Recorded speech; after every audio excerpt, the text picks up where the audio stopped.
ازيكم يا امارات؟ عاملين ايه؟ يا رب تكونوا بخير، يا رب ايامكم كلها تكون هنا وسعاده. جايلكم بفيديو تحفه جدا، فيديو عبايات الوان تحفه قوي قوي قوي. كل عبايه فيه منها اكتر من 8 الوان. يا رب تعجبكم وتنال اعجابكم. وعايزه اقول لكم اسعارها تحفه جدا. انا بجيبها من من مصنع يعتبر من محل بيبيع جملة.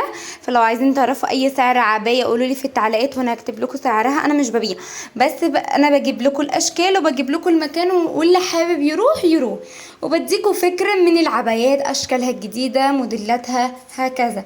عايزه اقول لكم عبايات جامده جدا، الوان تحفه جدا. يا ريت تعجبكم وتنال اعجابكم. ويا ريت ما تنسوش اللايك والسبسكرايب والتعليقات كتير قوي قوي. وشجعوني في التعليقات عشان انزل كل جديد باذن الله. وفرجة ممتعة، يا ريت تتفرجوا الفيديو لحد الاخر، لان كل موديل ليه الوان تحفة جدا، وكل موديل غير التاني. هتوحشوني احلى اخوات في الدنيا. فرجة ممتعة، يا ريت ما تسيبوش الفيديو، تتفرجوا لحد الاخر، لان ان شاء الله يعجبكم جدا جدا جدا.